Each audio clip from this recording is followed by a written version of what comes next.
Got the message about being recorded. Okay. Thank you. And thank you to NYU, Los Angeles, and to Daniel, who handled so much of the logistics. You guys can hear me, right? It's weird sort of talking into my computer without being able to see anybody, but I'm just going to sort of do my best with that. So what I thought we'd do, I'm just going to sort of tell you guys my story, the story of the Blacklist. And why we do what we do and why we do it the way that we do it. And then I'm a lot more comfortable answering questions and sort of having a conversation than I am just talking at people. So I'm gonna kind of burn through that part really quickly. And if any of that doesn't make any sense, feel free to fire away during the Q&A. We have a bit of time. So here's the deal. I was born in Honolulu, Hawaii. I promise you all this stuff comes back around. Just over 41 years ago. It's funny, my father was a doctor in the Army, and my mother had just left the Army when they moved there. I often wonder if like this Black family sort of walking around in Honolulu ever ran into a teenager at Punahou High School named Barack Obama, who was also there at the same time. There probably weren't too many of us around at the time. But I sort of grew up all over, El Paso, Texas, Fort Leavenworth, Kansas, Germany for 3 years when I was very young. And then we moved to West Central Georgia, a city called Columbus, where my dad was from when I was about 8 years old. And most of my adolescence was spent in Columbus, and I was a big nerd. I was like captain of the math team. I wasn't very good at sports except for soccer, and then only passably so. And you know, I was sort of rightly thought of by everyone who knew me as Urkel while Urkel was on television, which the results of which are not much of a social life in high school, as you guys might guess. And the consequences of that were that I spent most of my time in middle school and high school either doing my schoolwork as well as I could, or going to movies with my friends or by myself. I probably saw every major studio release between Jurassic Park, which I remember was the first movie that I was allowed to go to by myself in the theater. It was a very big deal at the time, to The Island of Dr. Moreau, the Marlon Brando version, which was the last movie I saw in a theater before I left for college. And you know, the upshot of not having much of a social life and doing well in school is that I got into Harvard for undergrad. And I thought that I was going to be a math major when I was there, but I very quickly realized that there's a very big difference between being really good at math in Columbus, Georgia, and being really good at math at Harvard. It's the difference between a trajectory towards a Fields Medal or a MacArthur Prize. And literally one of the math graduates in my class at Harvard got a MacArthur 2 years ago, I think, for work that he had started in high school. So I made the right call. And I ended up majoring in social studies, which is sort of Harvard's less than pretentious term for social and political theory, and ended up moving to Cincinnati, Ohio the day after I graduated from college and working on a congressional campaign for a guy named John Cranley, who's actually now the mayor of Cincinnati. He's the mayor in part because we lost that race. So I had to find another job and moved to Trinidad, which is where my mom's father is from, and started writing for the Guardian newspapers there. I was there for 6 months when I moved to New York and took a job that I had been offered my senior year of college as a management consultant at McKinsey & Company, which is best known as Pete Buttigieg's former employer. I think we missed each other by like a year. And while I was there, I was doing a lot of consulting for media and entertainment companies. And you know, I thought, this is amazing. I'm staffed on a project with a major magazine publisher. I'm going to be in the room with the people on the masthead discussing the kind of content that they could publish in order to improve their circulation. And that was not at all what the job was. I remember that project, actually, I ended up spending a significant amount of time figuring out how that company could reduce their spend on paper, which is an undeniably important thing for a magazine company to figure out, but not really how I wanted to be spending 16 to 18 hours a day, 6 days a week. And I was about to quit that job when my entire analyst class, due in part to sort of, you know, structural changes in the economy after 9/11, was laid off with 5 months severance. And you know, for me at that moment, it was the ideal time to be laid off, if ever there is one, because I didn't know what I wanted to do. But I was in the situation where for 5 months, I would get a paycheck without having to go to work.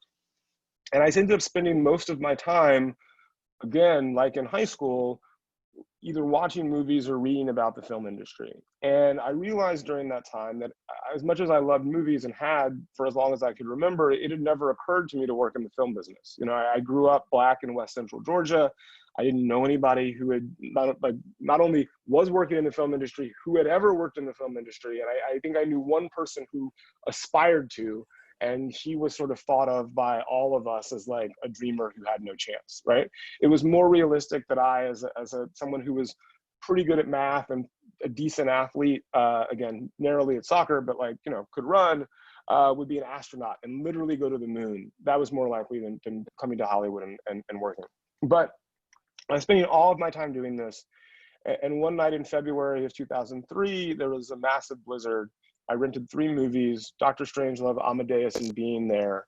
And at the end of Being There, I walked into my bedroom and bought a round trip ticket to Los Angeles. And the theory was a combination of A, the weather is better there right now than it is with the 2 feet of snow outside, and B, you get one life, you might as well see if you can figure out this film thing. And I was lucky enough that my second day in Los Angeles, I had a drink with a friend of mine from college. She was working at CAA as an assistant. A friend of hers stopped by and said hi and mentioned that an agent at CAA was looking for an assistant at the time, and that she thought that she and I might get along well. So I immediately sent my resume over. That was a Wednesday. I had an interview on Thursday. I was offered the job on Friday, and I started on Monday. I was basically a secretary to an agent in the motion picture lit department. My boss, Rowena Arguelles, represented directors who came primarily out of the independent feature world and were sort of beginning to make movies in the studio world. 2 examples, she represented Justin Lin, who had directed Better Luck Tomorrow and would go on to direct a bunch of the Fast and Furious movies and all of the most successful ones.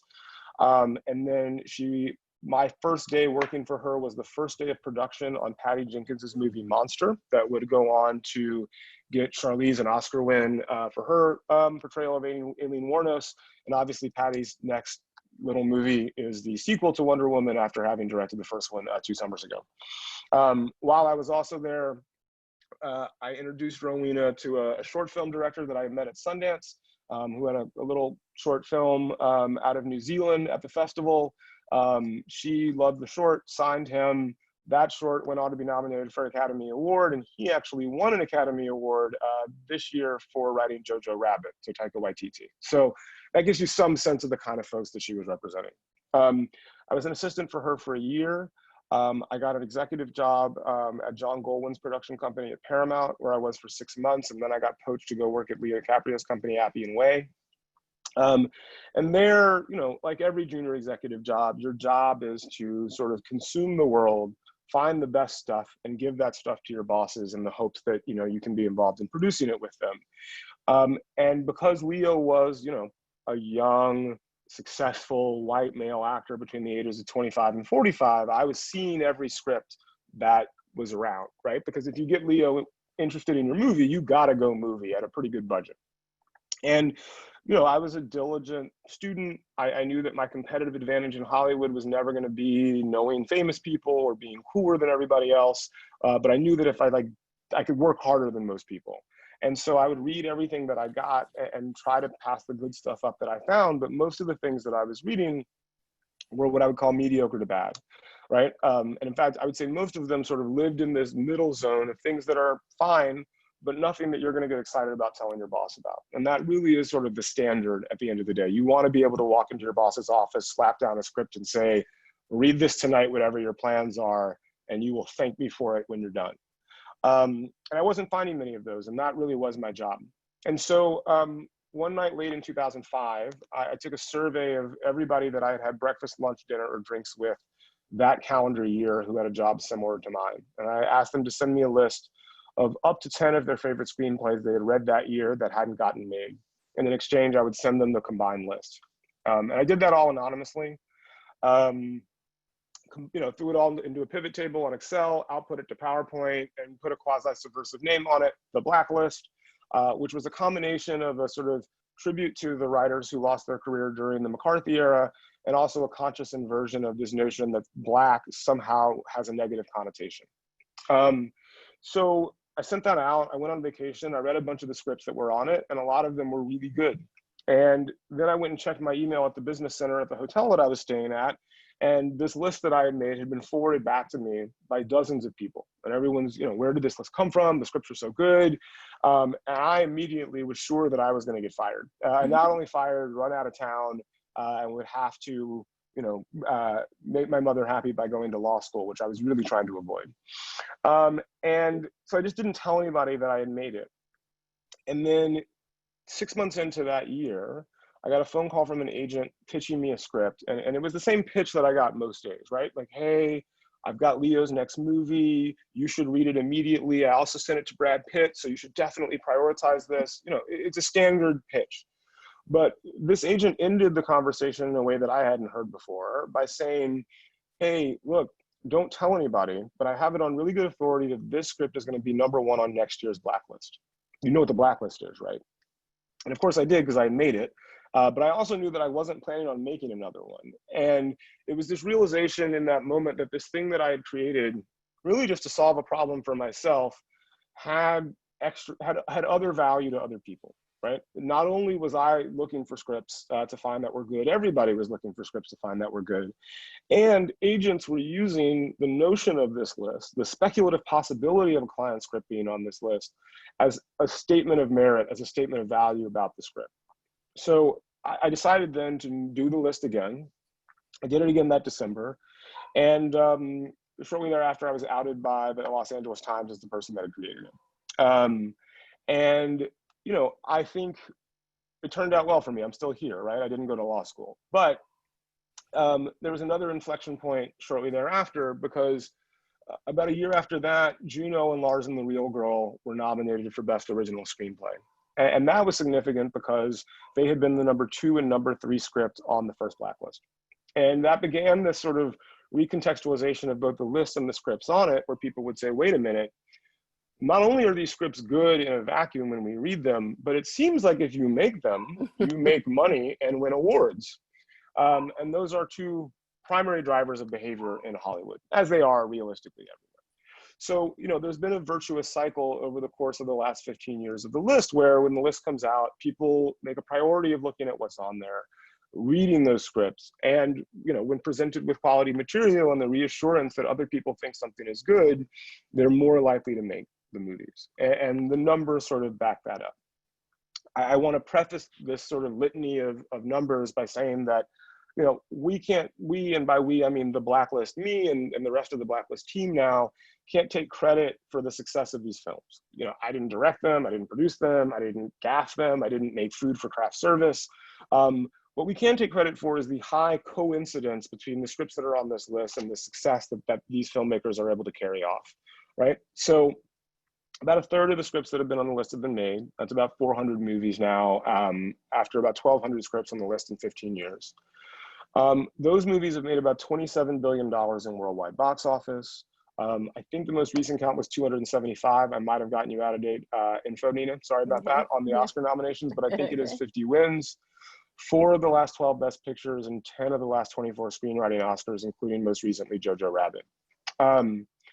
Maybe most remarkably, there was a Harvard Business School study by a professor named Hong Luo, and a Georgetown professor and an MIT PhD student, that found that looking at movies made from scripts from the Blacklist and movies made from scripts not from the Blacklist, since the Blacklist came into existence, movies made from scripts on the Blacklist made 90% more in revenue, controlling for all other factors, than movies made from scripts not on the Blacklist.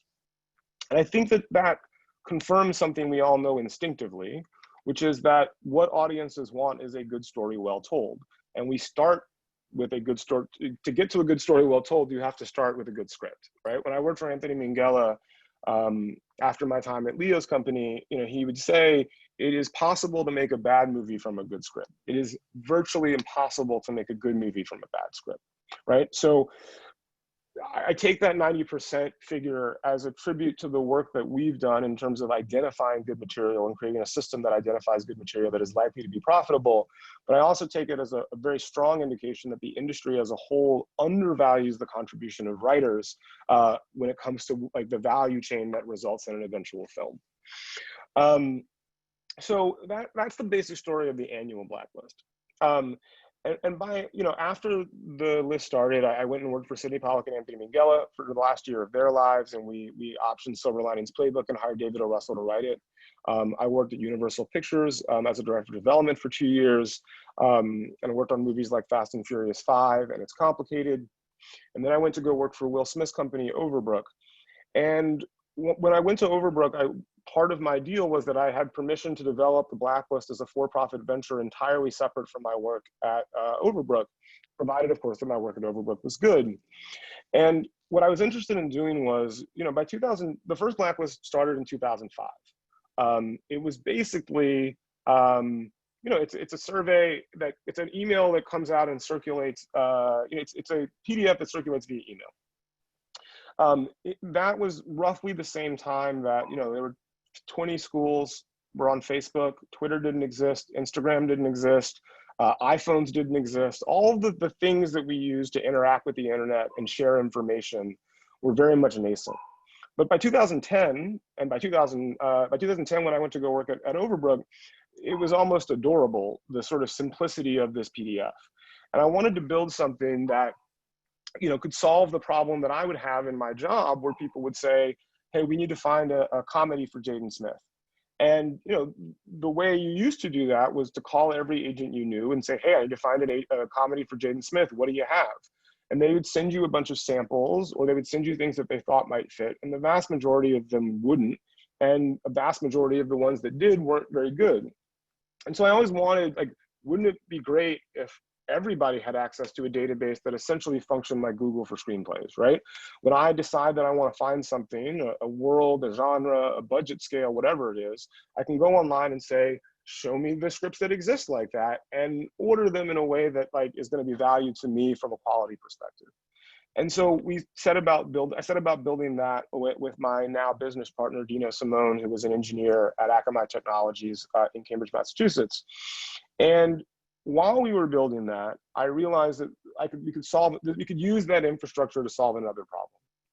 And that was, every time I went to go speak as the Blacklist guy in environments like this, the first question that I would be asked would be, hey, it's great that you made this thing that helps people already in the system get their movies made or accelerate their careers. But I wrote what I think is a pretty good screenplay, but I don't live in Los Angeles. I don't know anybody who works in the business. How do I get my script to somebody who can do something with it? And, I didn't have a good answer to that question. And I would come back and ask people who'd been in the industry longer than I had, who were more wise than I was. And I would ask them, what is the industry's efficient mechanism for talent identification and acquisition, right? It's a sort of fundamental necessity of any industry. And how do we approach that? And the answers that I got consistently were one of two things. It was either enter the Nichols Fellowship, the Academy screenwriting competition. And there are 7,000 entrants every year roughly, but if you place in the top 100, someone will probably call you. Or move to Los Angeles and get a day job and network until someone pays attention to you. And, look, I was very lucky. My father was a neonatologist who was a retired colonel in the Army. My mother ended up being a school teacher. I never really wanted for anything, and I had the luxury of going to Harvard, which led me directly to the people who got me my job at CAA. But if you are a single mother in my hometown, or a suburban dad in Chicago, and your kids come home from school and you're like, pack up the minivan, we're moving to LA because mommy and daddy are gonna be a screenwriter, you're probably not a great parent. But that doesn't mean you're not a good screenwriter. And it seemed right to me and good for the industry if there was a mechanism that would allow anybody who was talented to indicate to the industry, hey, I'm right here, I wrote a good script. And the thing is, a good script alone is not going to get you a career as a screenwriter, right? There are a lot of soft skills that are involved in that, especially if you write in TV. Some of it is, are you a productive creative collaborator? Can you work with other people to continue to improve the thing that you went into a room by yourself to write? Can you make good decisions about the kind of things that you're going to write to map out your career? Sorry, I lost my train of thought there. But you should have a chance to have the opportunity to prove those other skills if you have the first skill, which is arguably the most important. And there wasn't really an efficient mechanism to do that. So what we did was we took this sort of database that we had created exclusively for the industry and said, okay, anybody who's written an English language script, you can upload it to the website for a small fee. And we're going to hire a bunch of readers, all of whom have worked in the industry for at least a year, wherein part of their job was evaluating material. You can pay to have one of those people evaluate your script. You will get your feedback so you can continue to improve the writing and understand why someone rated the script as it does, quite unlike when you submit your script to a production company or studio and you may just never hear back. And if your script performs well in this context, we will then tell everybody in Hollywood, hey, this is a really good script. You should probably do something with it.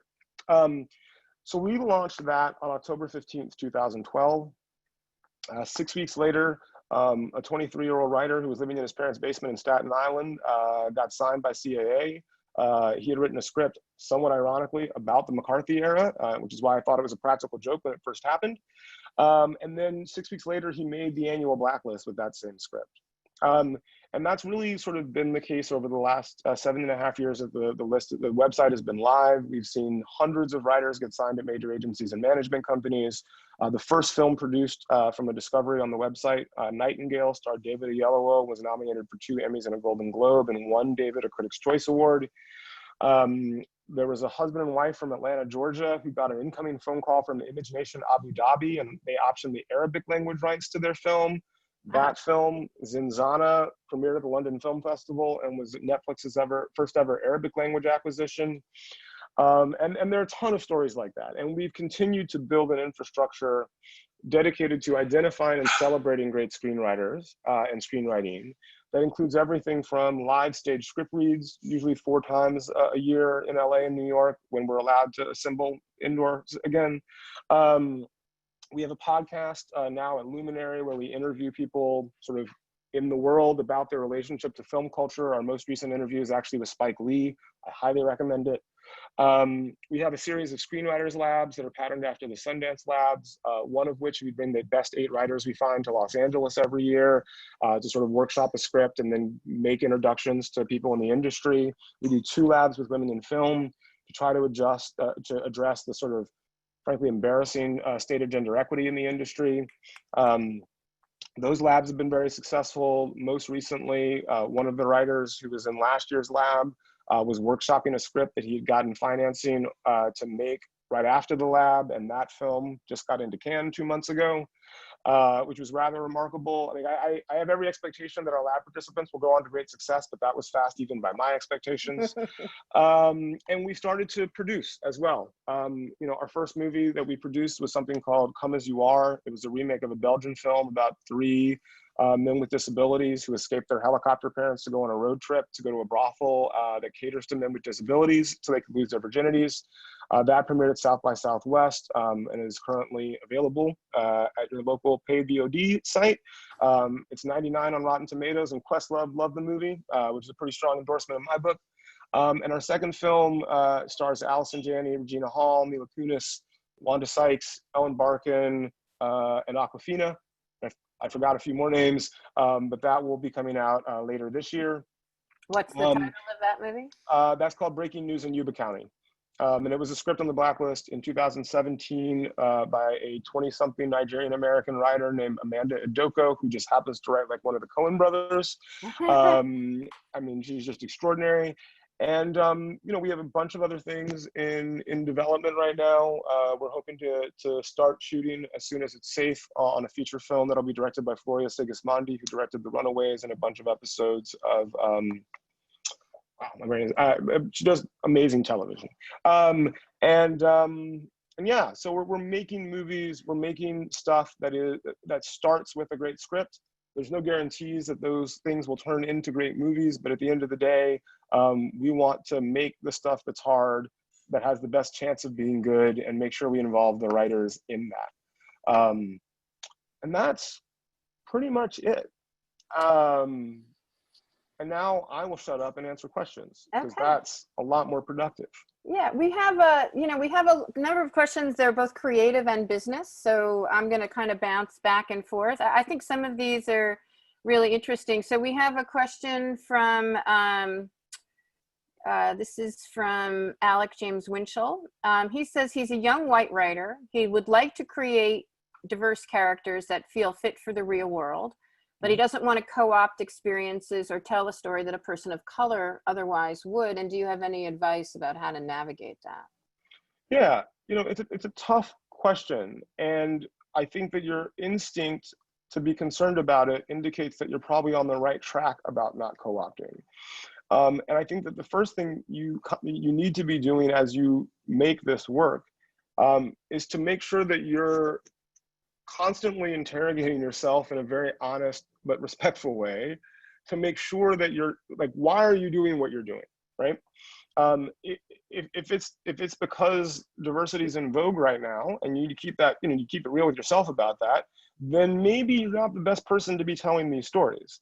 If however you feel a passion to tell these stories and you're willing to do the work to educate yourself so that you are familiar with these stories, familiar with these characters, familiar with these cultures, then yeah, by all means.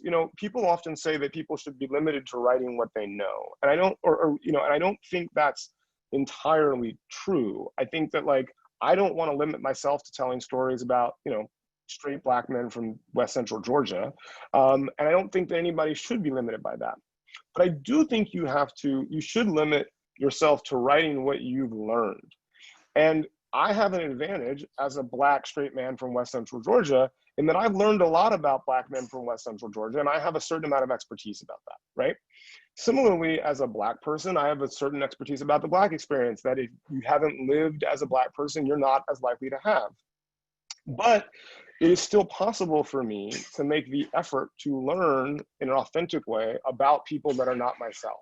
And I think that disproportionately, people of color, people who are members of marginalized communities, have more exposure, have more sort of education on the dominant culture in the US because they've had to in order to survive, than a lot of folks who are members of the dominant culture do members of marginalized communities, right? And that's where that disparity really comes from. So, I would encourage you to do the work, right?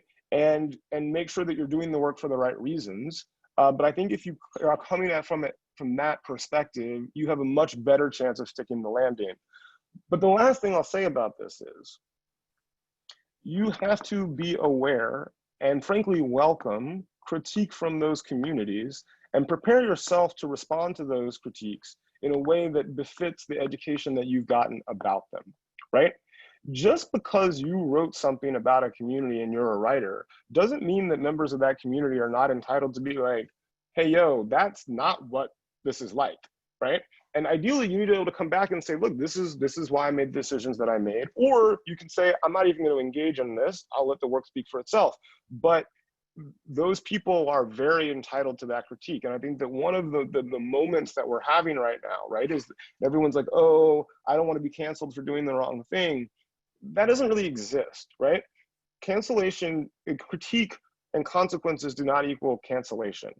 And the difference is that for centuries, writers, people like me, Black women, Latinx folks, the queer community, didn't have, they were pre-canceled. They couldn't even get to make the thing, to put it into the public so that they could get the critique.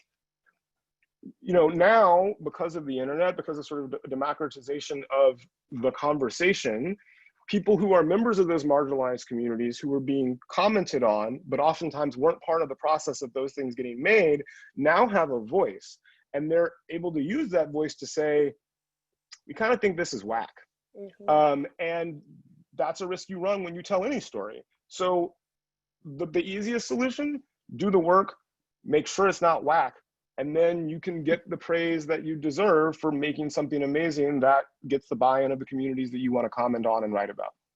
What do you think about characters who are scripted without race being specified? I'm sort of jumping off a question. The question is that what do you think automatically when you think of that character? It's not specified, and do you think it's necessary to give a racial description to every character when writing? I think it depends on whether you believe that character needs to be a specific race.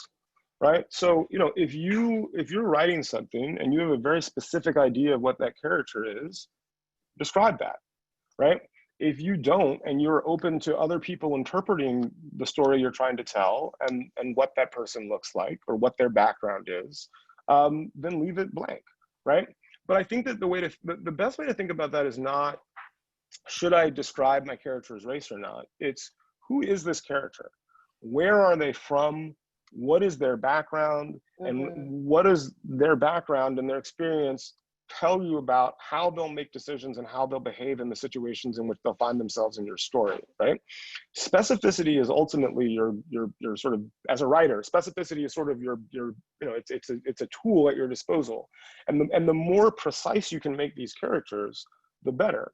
It may matter a lot more that a character is from a farm, or a city, than it does whether they're black or white.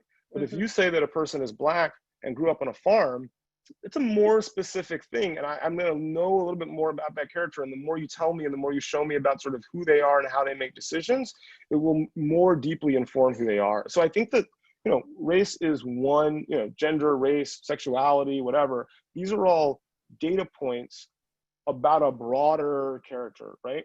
And so my general advice is describe a character as much as you can, but it doesn't have to be in terms of race or anything else. It's just like, I need to be able to fully imagine that person when I read the script.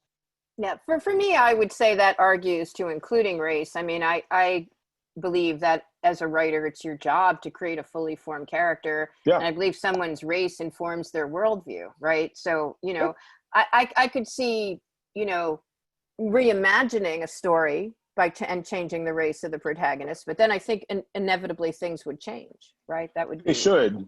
Yeah. They certainly should. Yeah. And those changes might be very minor, right? But I agree with you. I think that certainly my being black defines my worldview, and certainly every white person I know is being white defines their worldview. So can't help it. But we are where we are, looking through the lens we're given, right? Exactly. So again, I think it's more about specificity than anything else. Less than, should you write a character like Steve, black, 35. Okay. I'm much more interested in like, Steve, black, but went to a all-white private school in West Central Georgia and really loves math, right? Like that's a more interesting character description anyway. Right.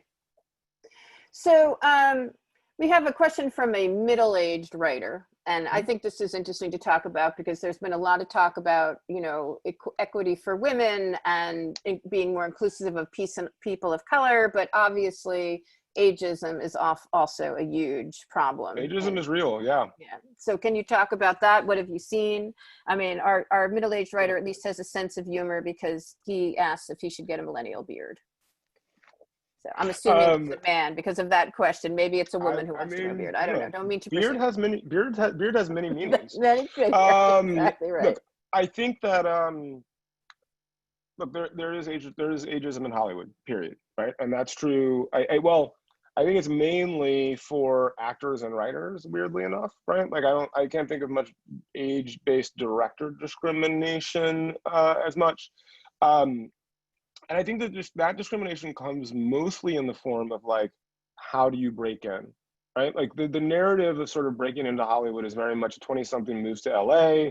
They're working on a coffee shop, or a video store, they're writing scripts, they go to a bunch of parties, they meet somebody, they give their script to, and then everything starts changing for them. One of the things that I think is really important to me about the Blacklist is that it means that you can have a day job in Cleveland, Ohio, and if you wrote a good script, I don't care who you are, you may get an incoming phone call about your work. And I actually think that once you sort of stick the introduction, you have a better chance of sort of navigating things, in part because you're more of a grown-up.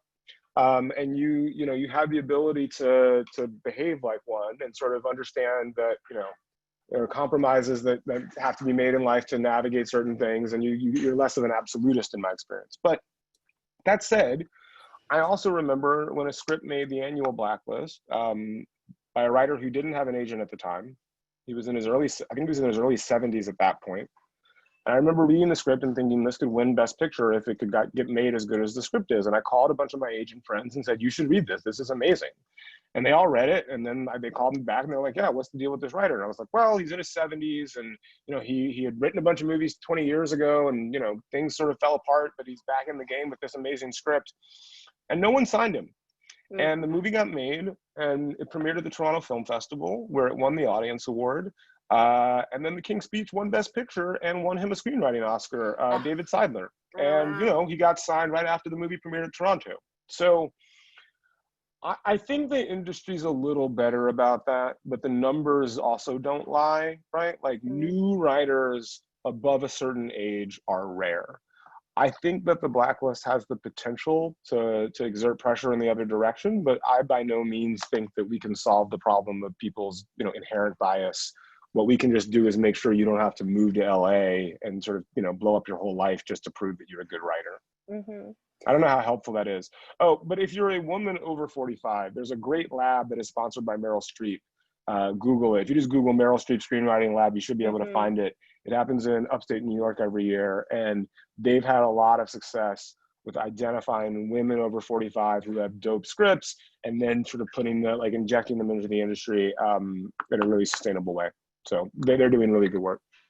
I have another question that's sort of about representing the marginalized community on screen. And so the question is for anyone, not just Black folks, but anyone who's belonged to a marginalized community. How do you balance telling stories that represent the pain of that community without also reinforcing it or reproducing it? It's a great question, and it's one that I don't know that I have an answer to. Here's the reality, right? The stories about marginalized communities in the history of Hollywood are grossly underrepresented. And as a consequence, the stories of our pain and our joy are grossly underrepresented. And so, when I see slavery movies, let's just take that as an example, I definitely have an instinct to say, ugh, why are we doing this? But on the other hand, I could argue that the transatlantic slave trade and colonialism more broadly are the defining feature of humanity over the last 400 years, and that the fact that there aren't more movies about it in various forms is dereliction of duty by the film community for making movies and making narrative about the way we live now and why we live now. So I think that what people have to do, what creators have to do, is tell the stories that they're most passionate about, right? If you want to write a story that digs into the trauma of your community, do not hesitate to do that, right? If you want to write a movie that's sort of joyous and about that same community, do not hesitate to do that.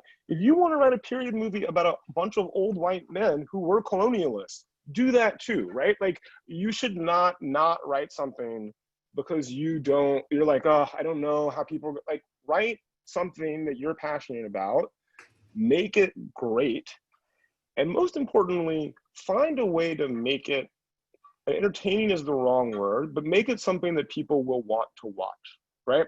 Because the other reality of making film is that it is a capital intensive art form. If you want to tell a story, you can buy a laptop, type it out, distribute a novel via the internet for a couple $1,000, right? To make a movie, even in an environment where technology like we have exists, it's going to cost you a little bit more than that, though comparatively a lot less than it would have even 10 years ago. So if you want to make a movie, you do have to think about, okay, how am I going to tell this story in a way that justifies the budget I will likely need to get it made? Because if you don't do that, it'll be very difficult to get it made. But more importantly, even if you do find a way to get it made, it's very likely that movie will not be successful financially, and it will be even more difficult, if not impossible, to make the next thing. And most people that I know who are trying to be filmmakers aren't just trying to make one movie, right? So I would think about the stories you want to tell, how you can tell them in a way that will capture an audience interest.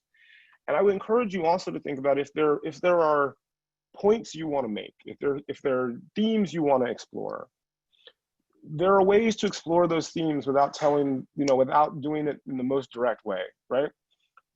Jordan Peele's movies get into a lot of contemporary politics without telegraphing that they're getting into contemporary politics. And I think that there's, Black Panther is a giant studio action movie that basically gets into the debate between Martin and Malcolm. It literally has its final fight sequence on a literal underground railroad. Like, I mean, it's talking about isolationism. Like, it gets into all of these things. I mean, literally, I can't think of another studio movie that acknowledges the existence of slavery as a part of world history, right? And that's rather remarkable. So I think that the question is more like, how do you find a way into telling those stories in a way that like makes sense given the reality of getting a movie made and what a movie is in the marketplace? Well, let's pivot from that to the current moment, because, you know, obviously, George Floyd has, you know, not that this hasn't been a systemic problem, but that sort of has sparked something different. And there was actually, right before we got on today, I saw there was an article, I think in the Hollywood Reporter, about, you know, how Hollywood is grappling with how to make a lasting change, to tell more inclusive stories. So what do you think, what do you think the impact of the BLM protests are having on the industry right this minute? And how do you think that will sustain? I want to go back a little bit and talk about history to contextualize that a bit. Absolutely. I think it's really important that we remember that Hollywood's first blockbuster was Birth of a Nation, a movie that pretty concretely like rebooted the Klan and resulted in the revival of lynchings in the American South. Hollywood's first talkie, The Jazz Singer, blackface movie. You know, what's the movie that everyone thinks of as sort of the great, you know, one of the most successful movies of all time? It's sort of in the news right now, Gone with the Wind, right? That's not an accident. And I think that if we look at the history of Hollywood, it's really difficult to escape the reality that, you know, the stories that the industry has been telling have reinforced a number of power structures that we are just beginning to reckon with as a society now. So, a few stats. In the last 15 years, roughly, girls on television between the ages of 13 and 19 are just as likely to be portrayed sort of in sexual attire as women between the ages of 21 and 39. Even younger, actually. I just saw a report from Gina Davis's organization, with studies representation. They say that even in children's programming, girls are sexualized in a way that boys are not in children's programming. Yeah, I wish that I could say that I was surprised. I'm actually trying to call up half of Latinx immigrants are shown engaged in some criminal activity, despite the fact that most studies show that immigration, and specifically Latinx immigration, is coincidental with a decrease in crime rates. And one that is particularly notable to me, especially in light of the George Floyd murder, is that in films, roughly 64% of gang members are Black, but according to the Department of Justice, only 32% of American gang members are Black. So when people like Derek Chauvin see people like George Floyd, they assume them to be violent criminals, and they kneel on their neck for 8 minutes and 46 seconds, murdering them. There are consequences for Hollywood's failures on diversity. It's not just about, you know, Black celebrities making more money. It's about the fact that when we project images 40 feet high around the world, on our televisions, now on our phones and our iPads, it defines how we see ourselves and how we see each other. And that is a large contributing factor to why things like Me Too and everything associated with that exist, why Black people are 4 times as likely to be killed by the police as white folks, why people are chanting "Build the Wall" at Trump rallies when they don't personally know a Latinx immigrant criminal. We learn about the world around us from the content that we consume, right? There was a 13th century Scottish poet who said, "What care do I have who makes the laws of a nation if I can write its songs?" And so I think that it's critically important that we recognize these conversations for what they are, which is not a power grab for diversity in the industry. It is genuinely about, are we going to continue to let the businesses that create and define our culture reinforce sexism, racism, anti-queer, anti-Muslim, anti-trans worldviews without presenting any counter point of view at all. And again, I want to be very clear. I believe that artists should be able to make the art they want to see. I don't believe, for example, that The Favorite, needed to have Black people in it. I just believe that the aggregate film and television culture should look a little bit like the country and the world. And here's the other thing. It is a moral and ethical thing for me. I think it is morally and ethically important that the culture of a country and the world accurately represent the country and the world. It is also a financial thing. If you were a company that made toothpaste and you decided, we're going to make toothpaste primarily for 30% of the population, and if 70% of the population uses that toothpaste, great. You will get blown out of the water by a company that says, hey, we're going to make toothpastes for everybody, right? And I've made this joke before, but it's also a little bit like, if you're a coach of a basketball team in the 50s and you're like, only white people are good at basketball, we're not going to hire any Black people. And then all of a sudden, other teams start hiring Black folks because they're seeking people from the entire population and hiring the best ones. Guess what? You're not going to win very many games if you're winning at all. So I think it's really what I want and what the industry needs to be doing is prioritizing actual merit when it comes to success in this business and not proximity to being a white man, which has been the only affirmative action that has existed in Hollywood for certainly as long as I've been in it, and I'm guessing the duration of the industry. So when we were prepping for this conversation, you said something which I dearly loved, and so I'd like to expound upon that a little bit, is that you said you wanted to talk about the need for comedy in the face of genocide. Yeah. And I think that is really important to talk about because we've talked a bit, and I hear a lot, like, how do you accurately represent the stories of marginalized community? How do you give opportunity? But it can't all be serious, right? I mean, we have to find a way also to laugh. So could you expound on that a little bit? Yeah, I mean, look, there's a long tradition of comedy in the face of oppression within the Black community. My Jewish friends would, I believe, claim the same thing about their tradition. Yes. And I also think that it's part of how humans survive. I don't really believe that there is not comedy in our darkest moments. And I think that if you're going to tell the world as it is, and you're going to talk about those dark moments, even if it is a tragedy, there will be comedy because there is comedy in those moments. And that is a natural way that human beings survive in the face of it. And so you can look at Jojo Rabbit as the most recent example, right? Like a comedy set amidst the genocide of the Jews by Nazi Germany. Mm-hmm.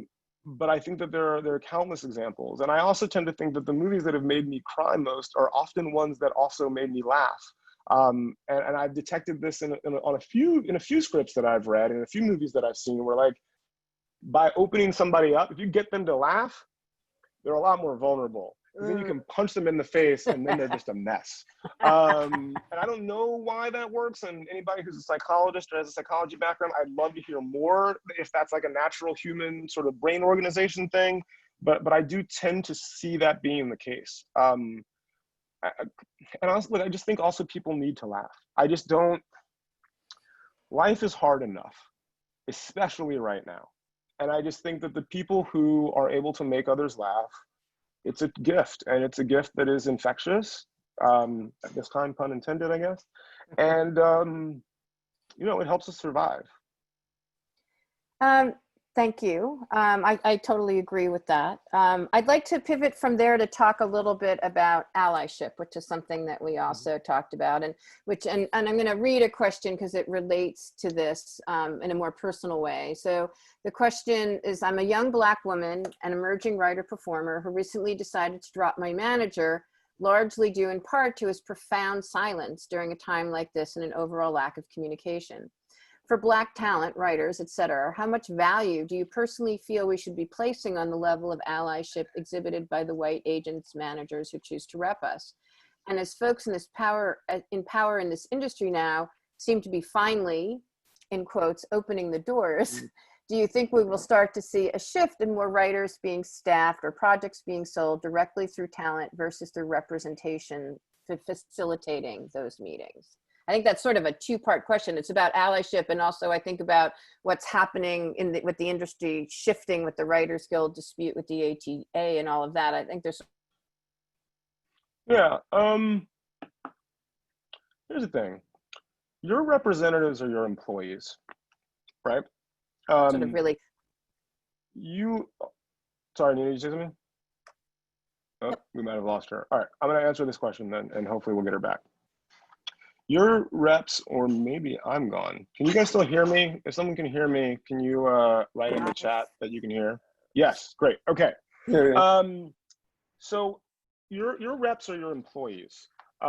You are the CEO of your company. Your name is the company name, and their job is to do what you want them to do. Right? So if you want them to build your career in one direction, they should go do it. And if you don't, you need to find new employees.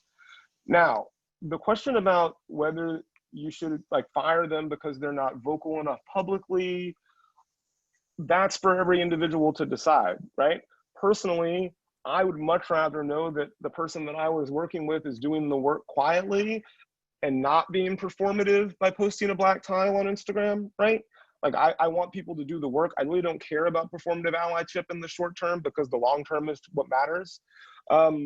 But I do think that it's really important that your representatives understand who you are, who you want to be, what you think your path is to get there, and work with you to help you do it.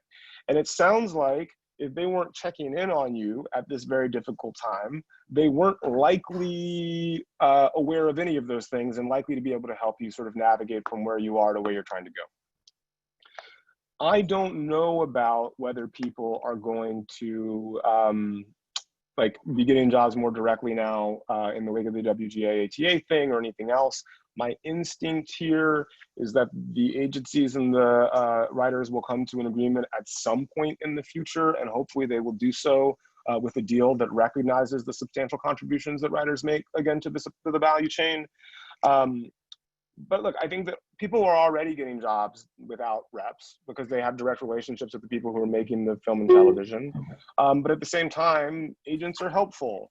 They negotiate your deals. They have, in general, more information about the opportunities that exist than you will ever have access to, or anyone you know will ever have access to who isn't a rep. So they do have value. And it's my hope, and I'm seeing some indication that the reps at a corporate level are getting better about pursuing that kind of talent, in part because they know there's money to be made there. But I tend to be a skeptic until proven wrong, and I hope to be proven wrong. Now I don't know what to do. Wait, look at that, Nina's back. Love it. Nina, you there? Hi. Hi, I just finished my answer, so we can go right to the next question. Oh, there I am. Can you hear me? We can hear you. Okay, good. Because I don't know what happened to my computer there, but I lost it. So I think that I switched to the phone, being ever flexible. So I guess the next, I'm going to move into some questions about sort of getting started. We had a number of those, so I thought it would be interesting to talk about them. Yeah. One question that came up was what do you think is the best place for a young writer to start at a production company or an agency? Where do you think that the first job is best? So can you talk about that, about how to get in the door? Yeah, you should be writing. I think that if your long-term goal is to write. Is it helpful to sort of work as an assistant at an agency because it means that you're going to know more people in the business who may be able to put you on? Yeah, sure. But if you know people who are already doing that because they want to be producers, you're already covered in that department, you can send them your script, and if they're your friends, they'll put it in the right hands if it's actually good. I would prioritize writing well, and especially right now when, you're not really going to be able to go get a job right now and you're probably locked down somewhere. Get to typing. You know, because at the end of the day, if your goal is to write, you know, the time that you're spending as an assistant at an agency or at a production company is time that you're not writing. So, I mean, I've given this recommendation before, like find a place with a low cost of living that you would be happy living in, get a job that covers your costs, and write and write and write. Or travel, live, so you have something to write about, right? I think people overvalue, like, okay, I graduated, I gotta go right to LA, I gotta get the right job in the industry, I gotta get the next job in the industry. But it's like, okay, great. So your life has been school and chasing a Hollywood dream. What are you writing about exactly? And that's not to say that people that do that don't have lived experience and don't have something to say about the world, but you can always gather more lived experience. And if you can find a way to sort of foot the bill for that, you know, if you're tutoring or doing something online, you could travel all around the world and write while you're doing it, as long as you're covering your bills. And honestly, if your writing ends up getting better, it may be even more productive than that first year in Hollywood when you're answering somebody's phone for a living. Do you think, this is another sort of related question, do you think that people in the industry would take hopeful writers less seriously if they were doing another job in the industry, trying to, you know? No, I think that there is still the perception that a willingness to uproot your life and endure, you know, living in Los Angeles at like $35,000 a year is somehow evidence of your, you know, dedication to figuring it out. but I actually think that that's not productive for anybody, right? Like it's the wrong signal in the noise data wise about like what makes a person a good writer. And it's also like not the best thing. I mean, look, everybody has to sort of make their own call, but I think that the lifestyle that comes from keeping your costs low and being able to focus on this thing that you ostensibly love, which is writing, is probably a better lifestyle than working 12 to 14 hours a day, 5 days a week, kind of being on call at all times for your job, paying higher rent, having a higher cost of living, and then trying to eke out the writing when, you know, in the few hours that you can every day. You know, take a year, take 2 years, really focus on the writing. Let's say you graduate at 21, you can always move out to LA at 23 with 2 or 3 really strong screenplays under your belt. And then when you get that first job, everyone you meet, you could be like, hey, check the script out, right? But also, like, look, I'm not gonna lie, you know, you will learn about a lot about how the industry functions by doing these jobs, but you can learn that very quickly by working as a writer, right? And now that the Blacklist website exists, you really can be anywhere in the world. If you have a great script and it's evaluated well, like someone will probably call you. And what do you think, this is another question, how do you advise writers to protect their IP? Do you think registering at the Guild is best, or a copyright, or what do you think? Here's the thing, odds are ain't nobody stealing your script, right? Because, you know, there are ideas that are similar, but you can't copyright an idea, and no one is trying to like take your script and say, okay, I found this amazing screenplay, so I'm gonna rewrite it and change it slightly so that I can do something with it. It's a lot cheaper to just buy your screenplay from you, right? So if someone finds something amazing, that's gonna be their default. But yeah, look, register your script with the WGA, you know, but look, you can also just send your script to yourself via email, right? And then you have a digital record that like, this was the thing that I had access to and I alone did on this date at this time. So if anybody tries to claim that this is theirs, they're gonna need to prove that they had it before this date, right? So I think that that's I think that the fear of your having your script stolen is highly overwrought. I know that in the context of the Blacklist, every single download of a script on the website is marked in the PDF. And my partner is a bit of a security junkie. So when I asked him, like, well, you know, what if they were able to remove the marking? He was like, yeah, good luck with that. So, yeah. So here's a question from Anonymous. Someone's working on an HBO Max show that's wrapping next month, and they're wondering about what they're observing about the staffing situation during COVID in television specifically. Yeah. This person says Zoom rooms are popping up, but it still feels like the majority of the support staff I work with are unemployed and feeling a bit hopeless right now. Yeah, I wish I had better news. The only news I have is I have no idea, and I don't know that anybody does. I think that like Zoom rooms are definitely popping up, right? Like the one thing that people can do right now is read and develop material. So I think that there will probably be a fair amount of television shows being written and rooms being, sort of set up. But support staff, assistants, like it's a bad time. Like, I'm gonna keep it real. It's a really bad time. And it's not clear to me what the timeline upon which we return to normal and what normal looks like. I will say, for anybody who has a year of experience working in the industry in support staff, who, part of that job was reading scripts. So like if you were an assistant somewhere, email jobs@blcklst.com with your resume and two coverage samples. We're always hiring readers. Good to know. You're going to be flooded now, I think. Good. If they're qualified, we need them. Terrific. Yeah. So here's a great question, I think. From Stephen Nolly, who took a class with me this summer. Can you talk about how to move forward with imperfect allies? Obviously, we need white allies who can amplify our voices, but if they have a failing, do we bite our tongue out of fearing of alienating an ally?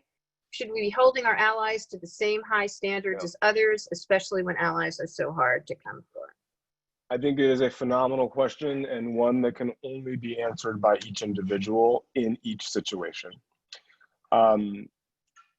Those of us who are members of marginalized communities have been dealing with this question for literally all of our entire lives. And you pick your shots when to call people out. You make your decision about whether to call them out publicly or to call them out privately, or to call them out privately first. And then if they still resist, then calling them out publicly because that you have to. Look, I think we have to expect more of everybody. And I include myself in that category. And I think that it's permissible to make criticisms of people when they fail to live up to your standards. But I think the bigger question is how you deliver those critiques. And I have found, and I think everybody has to, again, you season to taste, right? You have to do what allows you to continue to live in the world and believe that you are the person that you want to be. I have found the most success by bringing things up privately with people and bringing receipts and doing it as dispassionately as possible and expressing it first as, hey, I think you may be doing yourself a disservice with X, Y, or Z, right? I'm not trying to imply that they don't know what they're doing. In fact, I'm not going to comment one way or the other on that. I'm just going to say, hey, you might be doing yourself a disservice. And here's why. And then, look, if I believe they don't realize what they're doing, then I'll say, you may not realize this, but X, Y, or Z. If you have a direct route to that person.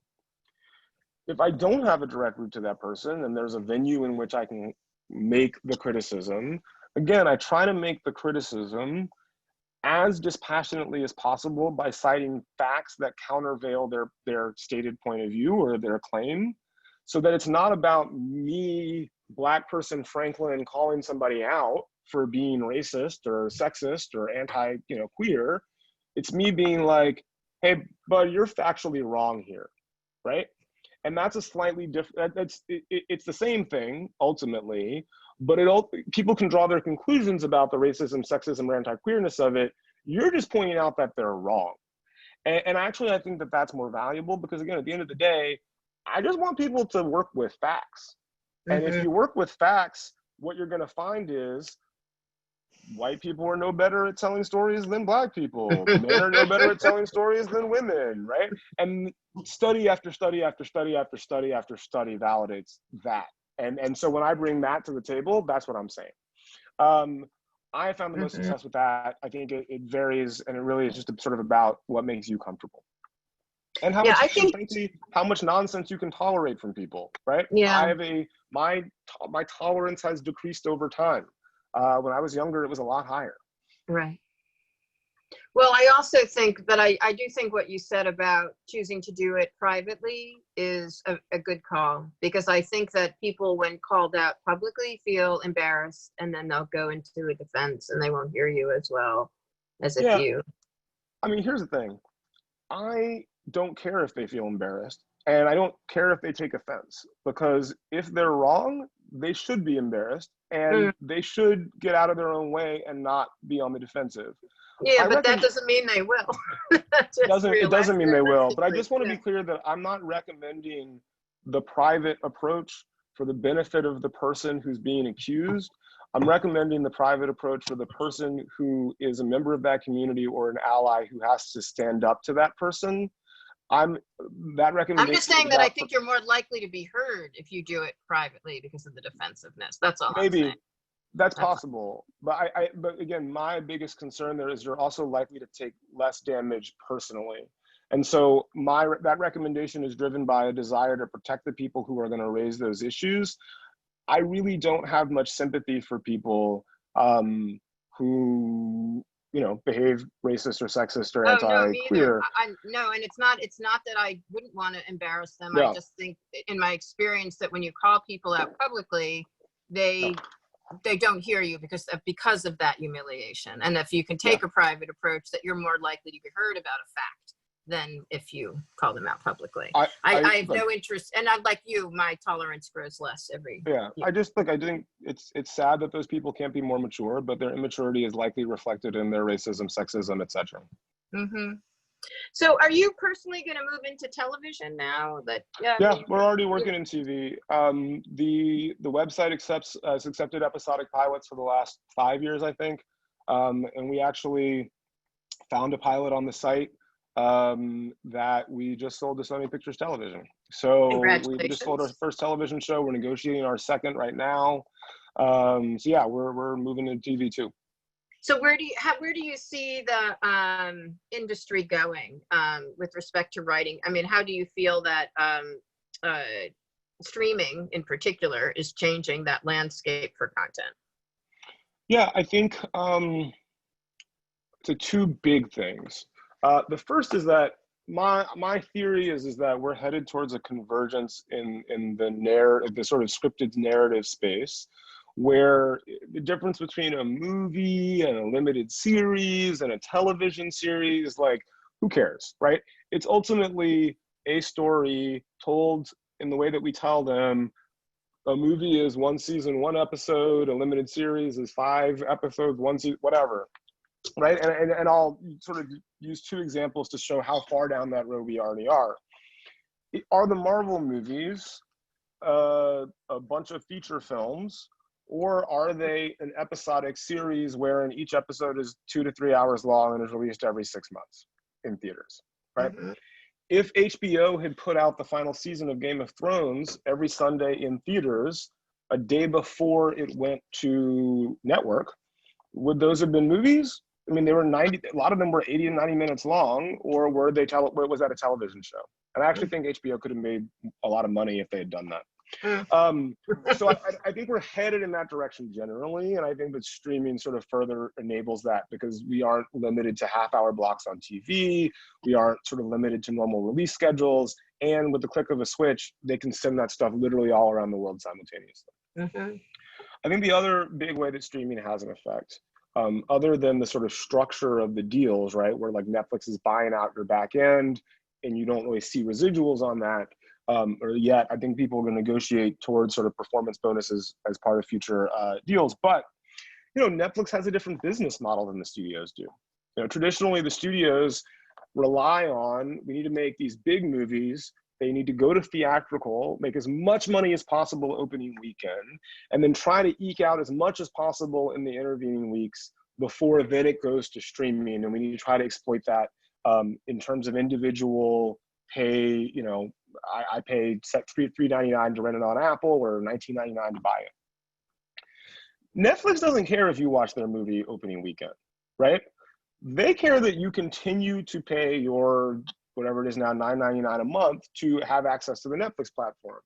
So when they think about the value that something has to them, they're not prioritizing the ability to make everybody leave their houses and go sit in a dark theater every day.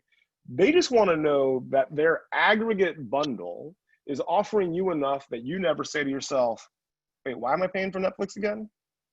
And so I think it changes the calculus around what a movie has to offer and to how many people in terms of the green light decision. And I think what's really interesting about that is that if you look at Netflix in particular, they pride themselves on the fact that they use data and data about their consumers' viewing habits to determine what kind of movies they make.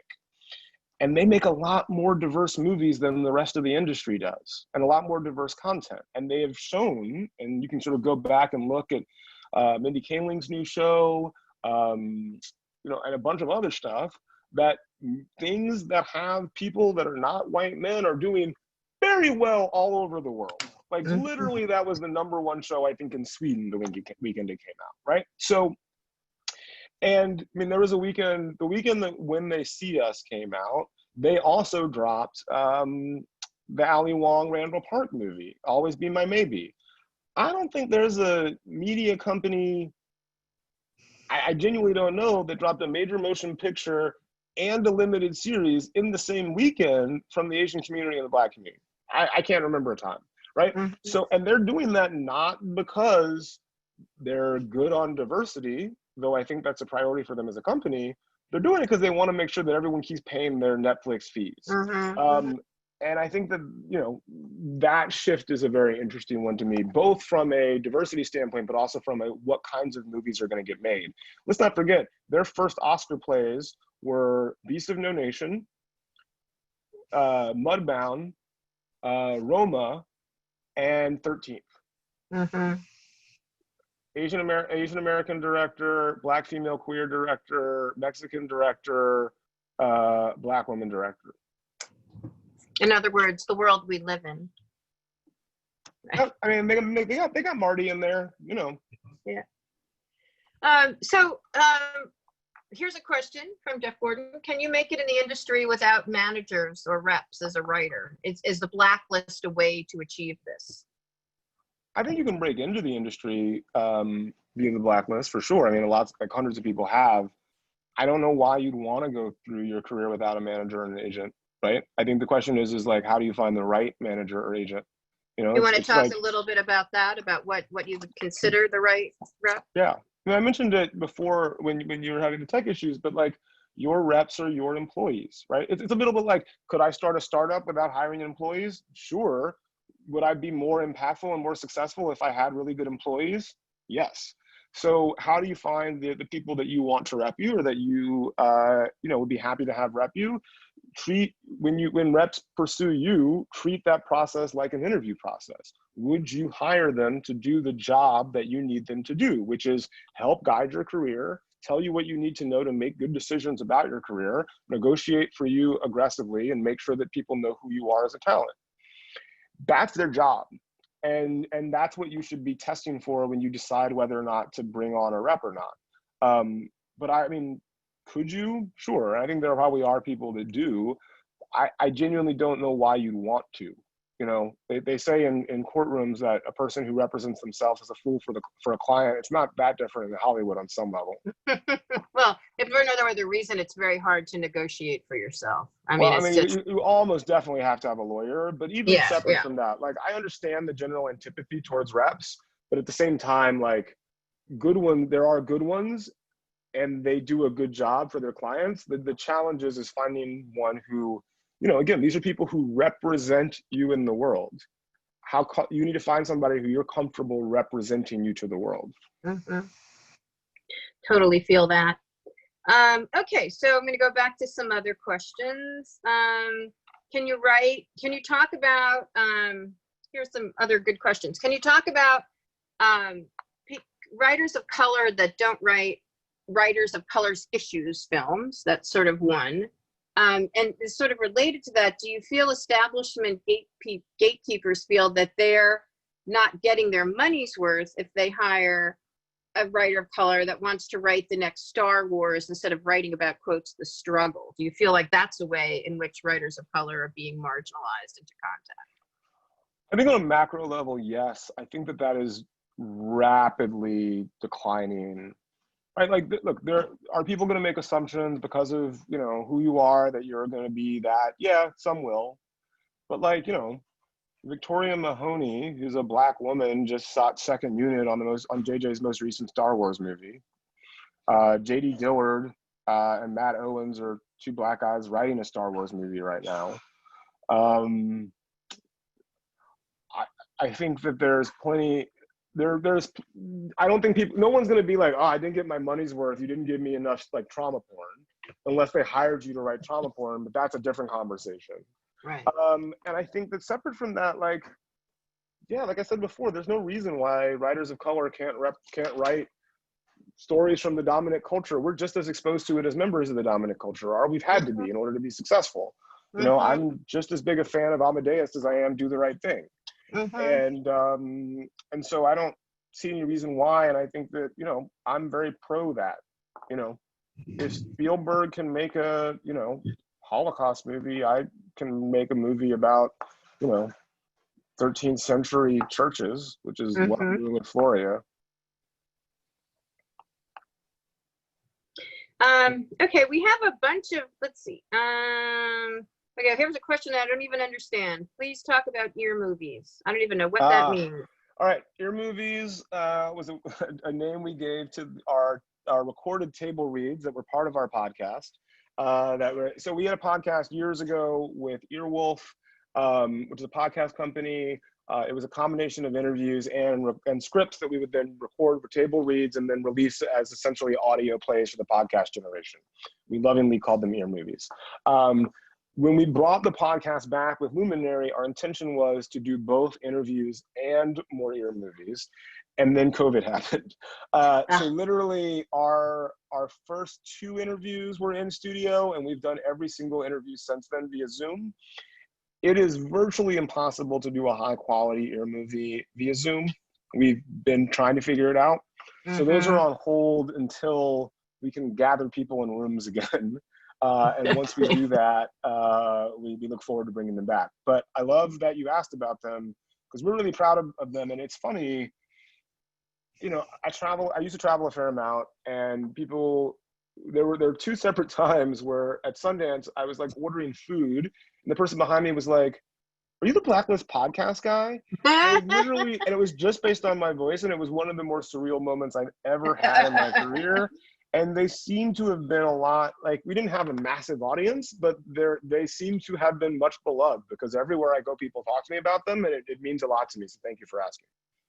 We have a related question about podcasts, is that, do you see that as a fertile seeding ground for movie and TV content? Yeah, I think that existing podcasts who tell stories well are 100% seeding ground for great movies and television, right? I think any good story well told is a good seeding ground for movies and television, right? There's scripts, novels, graphic novels, video games. I'm still waiting for the Captain Crunch biopic. It's coming. It's coming. It's in development. It definitely coming. I think ICM represents that cereal company. Yeah. I'm not kidding. I know. Yeah. But my point is like, it doesn't matter where things come from. What matters is it a good story that people are going to want to see? And can you convince people that this is a story that they want to see and that you can tell it well enough that they're going to want to see it, right?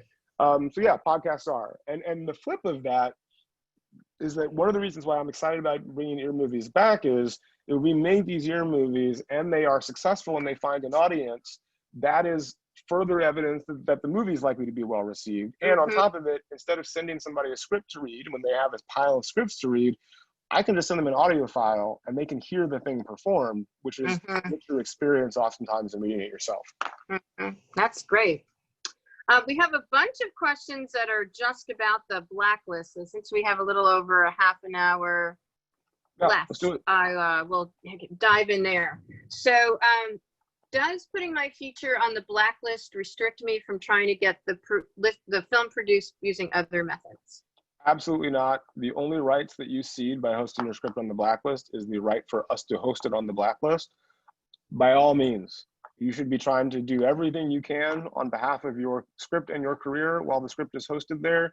And not only that, use the fact of it being on the platform as a way to speed that process outside of it. One of the things that I wasn't expecting when we launched the site was that people would take the script evaluations that they got from the site, use them in their query letters and say, hey, I'm so-and-so, my script got 3 8s on the Blacklist, this is the log line, and here's some quotes from the evaluation.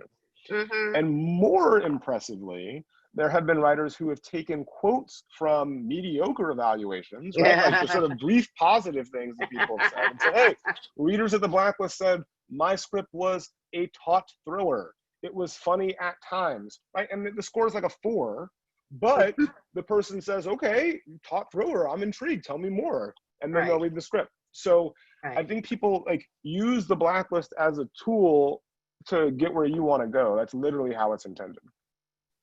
Does this next question is, does the Blacklist use Black readers, followed by, so often we find ourselves in pitch meetings with executives who just don't get our pitch? Yeah, I would say 2 things about that. One, our readers are more diverse than Hollywood, but less diverse than the country, and we're working on it, is the honest answer. What I would also say, though, is that unlike just about every other sort of entry point to the business, we give you back your feedback. So if a reader reads your script, they have their evaluation, and then you can read it. And if you have any reason to believe whatsoever that there was bias, that they didn't read your script in full and closely, that they confused the character's name, I promise you the only person more mad about that than you is me. So please email us and tell us what happened, and I will personally get into it. Look, on a sort of fundamental level, like all of the readers at the Blacklist know who they're working for, this guy, and they know that I don't have any tolerance whatsoever for any indication of bias whatsoever. So any taste of that, and they no longer have a job with us. But separate from that, yes, you will find. Wait, I want to add one more thing to that. Go ahead. Yeah. You, as a storyteller from a marginalized community, you will often find yourselves in rooms with people who are not of the community that you are a part of. It is also part of your job to try to convince them that your movie is something that they should want to watch. And in the same way that I would expect a white writer who came to pitch me at Universal should be trying to pitch me a movie that I would want to watch, even though my experience is very different than his or hers. And so I would strongly encourage you to not default to the assumption that the reason why someone is responding to your material is because they don't share your background. And make sure, like, look, if everyone in your community is like, yeah, this is fire, this is our story, this has to get made, and then, a bunch of white folks are just like, I don't get it, right? Okay, then maybe you might be onto something, but you got to have a real conversation with yourself and with the people in your community that are saying they love it about whether they really love it. Are they saying that this is the best thing they've ever read? Is this a really good thing? Or is it just that, like, maybe there's a story point that's not landing? Maybe you haven't communicated the richness of your story in a way that would actually get them interested. And that's not to say that bias doesn't exist. It does. I've lived it. All of us have.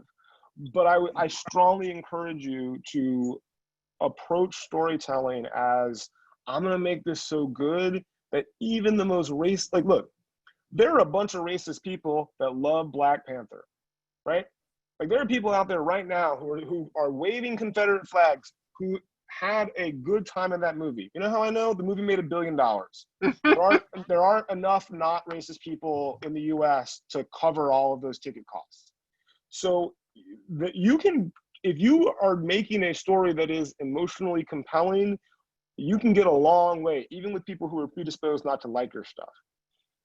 You can't get all the way there all the time, and there are going to be people who are just idiots, but you really got to look inward and make sure that, like, you are certain that this is it and they are missing it before defaulting to that assumption. Okay. That's really fair. So this is there are a couple of questions here that are sort of similar. So I'm just going to try to figure out how to combine them. But it's like basically talking about the scoring process and what you're looking for. Is there a common thread? You know, how do you judge? What are the judging criteria? And what's the scoring process? So I have a fundamental belief that all art is subjective. Like, I don't believe in an objective standard of art. And I think that within the context of film, there are plenty of movies that we can all think of that you loved and people who you respect hated. And so we're less interested in capturing like an average score on the Blacklist than we are in capturing a full picture of the subjective response to the script. So each reader is asked to read a script and rate it on a scale of 1 to 10 on 5 categories and overall, based on how likely they would be to recommend the script to a peer or superior in the industry, right? What we're trying to capture is that thing when you read something where you're like, yo, I have got to tell people about this. Or, yo, I got to warn people not to read this. And that in my experience in the industry is sort of best approximates the things that people end up like responding to, and the writers who have a lot of success. Separate from that, you know, what we're looking is to aggregate a bunch of reads of a script so we can tell our industry members, this is a script that consistently gets 5s. It's mediocre, right? As opposed to, this is a script that gets a lot of 8s and a lot of 2s. People love this thing or they hate it. But as an industry professional, I'm gonna wanna read the thing that people love and hate over the thing that's consistently mediocre every day of the week and twice on Sunday, right? So we're trying to capture that more than we are some sort of objective standard. And how many readers read each script? As many as you want to. So each script evaluation is $75. If you get an 8 out of 10 or better, you get 2 free months of hosting on the site and another 2 free script reads, because we want to keep the good stuff in and learn more about how people are responding to it.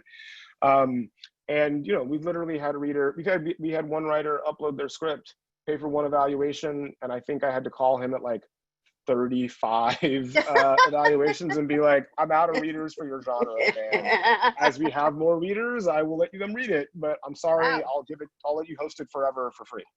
Right? Well, there's someone who's dedicated to the craft. You got to give them that. Yeah, but again, it was like, that's an automated thing, right? Because every time they would get an evaluation, it would be an 8, they'd bank 2 more reads, and those reads would happen, and then they'd bank another 2, because the script just kept getting good reviews. And that's, again, as it should be. And then not only that, like, look, if you're somebody who, I make a habit of getting my Oprah on and giving away free hosting and script evaluations. So if you follow me on social media, follow the Blacklist on social media, you will see plenty of opportunities to take advantage of the site without ever having to pay a dime.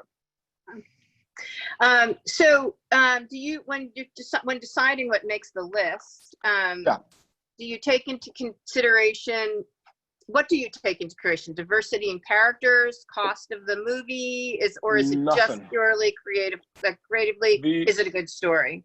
The annual list is a survey of 700 film studio, financier, and production company executives about their 10 favorite screenplays they read that year that haven't been made yet. That's it. There's no conscious consideration of diversity. There's no conscious consideration of anything other than who are the 700 people that represent the total scope of gatekeepers for the industry, and what did they like? And really what we're doing is holding a mirror up to the industry and saying, well, this is what you guys like this year. What are you guys doing about it, right? And that allows us to say, are you making the things you claim to like? And the things that you're liking, a lot of men, not a lot of women, right?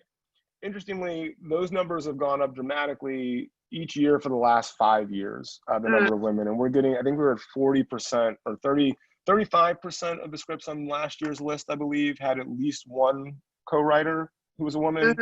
So those numbers are changing slowly. So we're seeing more writers of color as well. I think that's all good, all to the benefit of the culture. Is the Blacklist, this is another question, the Blacklist stats are the ability to earn money, right? That shows, but things that come out of that earn money. But this questioner is wondering how much the scores or reviews are based on the ability to make money. I guess they're asking which streams, films that something like Heather be more likely to sort of be Great question. Our badly readers are rated? told explicitly that their belief about the commercial prospects of a movie should not affect in any way their scores. So again, they're literally told to rate a script from 1 to 10 based on how likely they would be to recommend the script to a peer or superior in the industry, period, full stop. Now, the qualitative portion of the evaluation includes 3 sections. There's a section on the script's greatest weaknesses, or its greatest strengths, right? And that strength section is about, within the context of the script, what is strongest about it, right? And there's a weaknesses section that's about, within the context of the script, what is the weakest about it. And there's a section that says commercial prospects, and that is based on the assessment of that individual reader. What is their belief about the likely commercial prospects of this movie? And again, they're told that that part should not affect the score. But it's really important, and we've had some issues with this even recently. People are like, well, the reader said a lot of really good things about my script, and then they gave it a 6. So I'm like, right, they said a lot of good things about it in the strength section, and in the weaknesses section, they said a lot of things that were not great. And the 6 represents the relationship between those strengths and those weaknesses. You really have to take, like, that overall score is the sort of aggregate, sort of numerical response that a reader had. But I really encourage anybody who's using the Blacklist website to take the evaluation in totality. Like, the strengths is not your strengths compared to Aaron Sorkin or Ava DuVernay. It is the strengths within the context of the script. So, the best thing about your script is that there were a few funny jokes. They'll tell you had a few funny jokes. That doesn't mean you're Seth Rogen.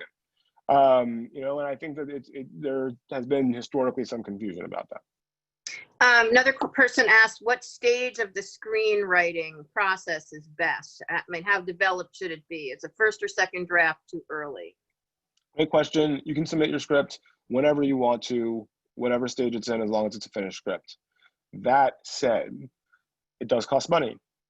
And as a general rule, I should also say that everything I say about the Blacklist, like, I obviously stand to benefit from your using the site and your purchasing what we sell. So you should do additional research to confirm that the things that I'm telling you are true. As you should, frankly, with any service or any person who is saying to you, hey, give me money, I'll evaluate your script and then introduce you to people in Hollywood, or there's the possibility of introducing you to people in Hollywood. Those people who are doing that should be willing to answer your questions about how they do what they do, what their experience in the industry is, previous successes that they've had with this kind of relationship, who are the kind of people who are doing the reading, what are your industry relationships, et cetera, et cetera. And they should be doing it in a hyper-transparent way. Otherwise, what right do they have to your money? And why should you trust them if you give them their money that they can do what they claim to do? So I think that as a general rule, don't give anybody your money until you've done that research. And then on top of it, use every free resource at your disposal to get the script as far along as you can, and then spend money to get feedback from a place like the Blacklist, right? Because we're going to tell you honestly, like, this is at the standard of the industry as we understand it. Here's our take on where your script's at. And if you can pay for that and it's not a big deal, sure.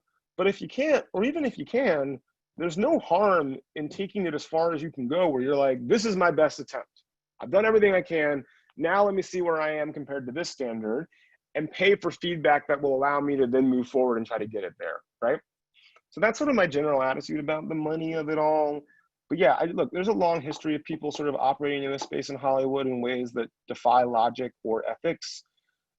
You have a right to ask them questions. You have a right to expect them to answer transparently and honestly. And if they're not willing to do that, probably not somebody worth giving your money to. Can you talk a bit about the Cape List, the Glad List, and other Blacklist collaborations? Yeah. So we do this Blacklist every year. It's a list of just the most liked screenplays in Hollywood, separate from diversity. I mentioned before, I'm sort of acutely aware of the reality of, the failures on diversity in the industry and the sort of consequences of that for society at large. And I think the first of these lists was with GLAAD.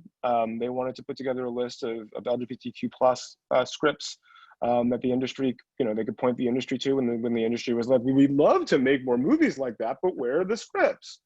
So, we identified a bunch of high scoring scripts on the site that fit the bill that they were looking for, shared it with them. They then additionally validated them that they sort of, included images and stories that they wanted to see more of in the world. And we announced the first of those, I think it was 2 Sundances ago, or 3 Sundances ago now. And then we've expanded that out to include the Asian Pacific Islander community via CAPE, multiple Latinx lists with Ramez Club, the Untitled Tracking, the Latinx Tracking Board, and some other folks. We did a disability list with Easter Seals and the Hollywood disability community. We've done, I'm losing track. We're in the process of setting up a Muslim list, and we just announced one with the Indigenous community with Sundance Institute. That's So, super cool. again, look, the goal here is simple. There is no scarcity of great material. The question is do the people who are making that great material have access to get seen? And when they do, can they get seen with a high enough spotlight that people in the industry that have the power to sort of advance them in their careers can do so? And I think we do a very good job of shining a very bright spotlight that accelerates that process. Well, here's a question from someone who clearly thinks you're a slacker who's not doing enough, Franklin, but because I'm tired listening to you. But the question is, why doesn't the Blacklist hold a high-profile contest like Nickel, Austin, or Final Draft? Because contests are garbage. Okay, talk about that.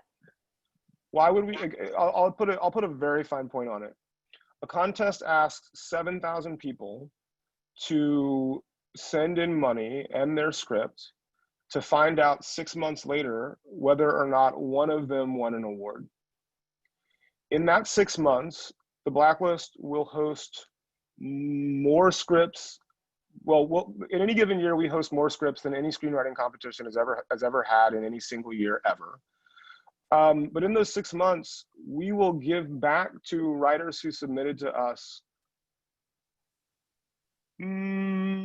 somewhere on the order of 10,000 script evaluations. So feedback will be delivered to them. Dozens of writers will sort of sign with agents and managers because of the connections that we've made. We have multiple partnerships with studios as sort of big as Warner Brothers to identify writers during that period for 2-step guild minimum first look deals, which are worth about $100,000. So yeah, I think contests are great. I really admire what the Nichols does, but the Nickel and Austin can't do what we do because we don't care whether you placed first or 500. What we're trying to do is connect what you wrote, if it's good, with someone who is likely to like that script. And we can do that automated 24 hours a day, 7 days a week, 365 days a year, in ways that I don't even realize. The number of conversations that I've had with reps who are like, hey, I forgot to tell you 3 months ago I signed a writer I found on your website.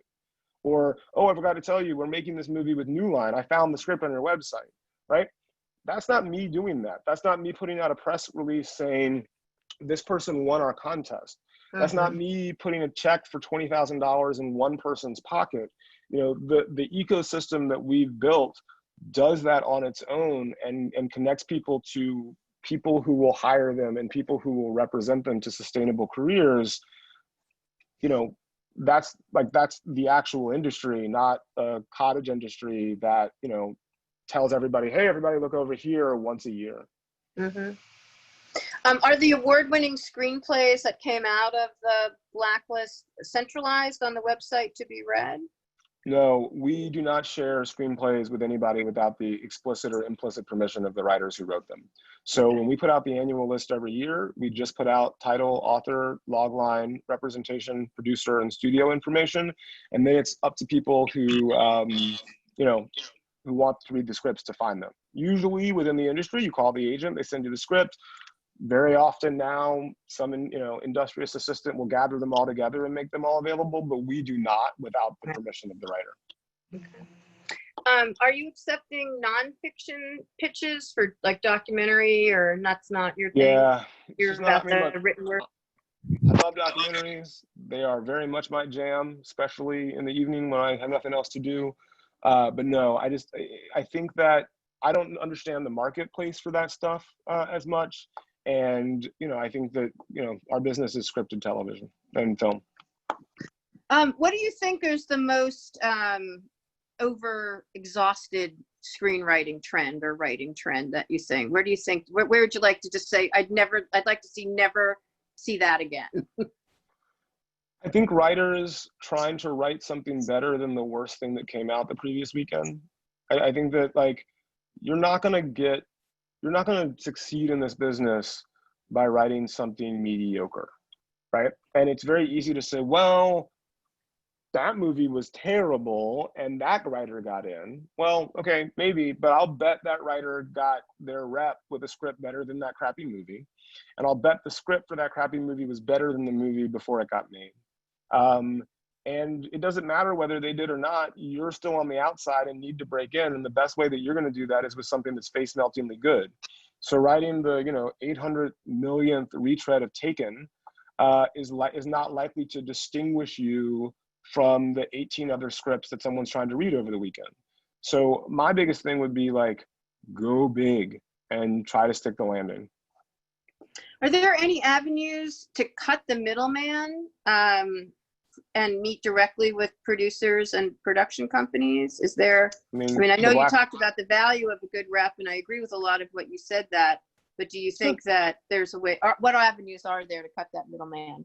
I mean, again, I stipulated my bias here, but the Blacklist. I mean, literally, we have 5,000 industry members on the site that range from agency assistants all the way up to Academy Award-winning producers, studio heads, actors, and directors. So, yeah, there's absolutely a direct route to the producers and studios. But, until agents and managers no longer exist, they're probably going to be the most direct route.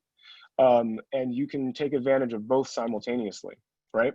Like there's no reason you can't have a profile on the Blacklist and have your script there and then point people towards your agent when they find your script. And then your agent can be calling out and trying to set up meetings for you too. Writers don't have to choose one sort of plan of attack. It's like sports a little bit. If everybody knows that there's only one way in, then if you're a football team and you've got a good air game, they're just going to shut down your air game. So you need an air game and a running game. And you got to run all of it all the time. That's the best, sort of option for moving forward. Because you made a sports analogy, we have a sports question. So I'm going to go there, right. Which is Cirque du Soleil just announced they're making a show centered around the life of Messi. Do you think Hollywood will ever make a good soccer movie? Someone follows me on Twitter. I appreciate this. That would be Chateau, who works for us. Yeah. Soccer obsessed. Full disclosure, I'm a degenerate soccer fan.